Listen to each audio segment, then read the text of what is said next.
Hello, friends. Today's Bible passage is Ezra chapter 6. King Darius then issued an order, and they searched in the archives stored in the treasury at Babylon. A scroll was found in the citadel of Ecbatana in the province of Media, and this was written on it. Memorandum. In the first year of King Cyrus, the king issued a decree concerning the temple of God in Jerusalem. Let the temple be rebuilt as a place to present sacrifices, and let its foundations be laid. It is to be 90 feet high and 90 feet wide, with 3 courses of large stones and 1 of timbers. The costs are to be paid by the royal treasury. Also, the gold and silver articles of the house of God, which Nebuchadnezzar took from the temple in Jerusalem and brought to Babylon, are to be returned to their places in the temple of Jerusalem. They are to be deposited in the house of God. Now then, Tattenai, governor of Trans-Euphrates, and Shethar-bozenai and you, their fellow officials of that province, stay away from there. Do not interfere with the work on this temple of God. Let the governor of the Jews and the Jewish elders rebuild this house of God on its site. Moreover, I hereby decree what you are to do for these elders of the Jews in the construction of this house of God. The expenses of these men are to be fully paid out of the royal treasury, from the revenues of Trans-Euphrates, so that the work will not stop.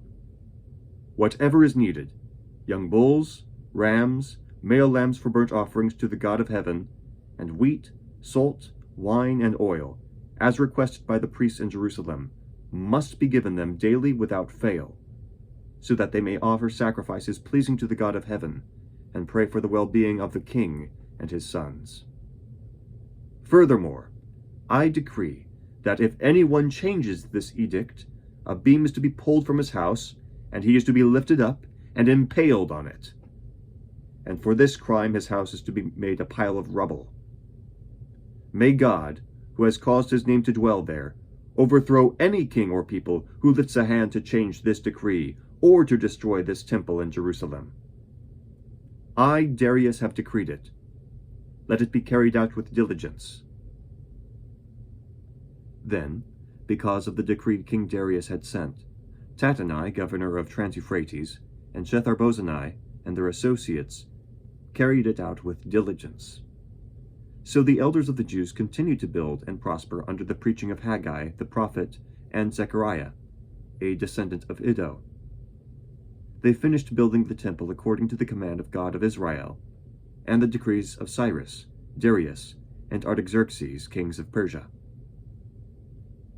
The temple was completed on the 3rd day of the month of Adar, in the 6th year of the reign of King Darius. Then the people of Israel, the priests, the Levites, and the rest of the exiles, celebrated the dedication of the house of God with joy. For the dedication of this house of God, they offered 100 bulls, 200 rams, 400 male lambs, and, as a sin offering for all Israel, 12 male goats, 1 for each of the tribes of Israel. And they installed the priests in their divisions, and the Levites in their groups for the service of God at Jerusalem, according to what is written in the law of Moses. On the 14th day of the 1st month, the exiles celebrated the Passover. The priests and Levites had purified themselves and were all ceremonially clean. The Levites slaughtered the Passover lamb for all the exiles, for their brothers, the priests, and for themselves. So the Israelites who had returned from the exile ate it, together with all who had separated themselves from the unclean practices of their Gentile neighbors, in order to seek the Lord, the God of Israel. For 7 days they celebrated with joy the feast of unleavened bread, because the Lord had filled them with joy by changing the attitude of the king of Assyria, so that he assisted them in the work on the house of God, the God of Israel. The word of the Lord and King Darius. Thanks be to God. Have a great day.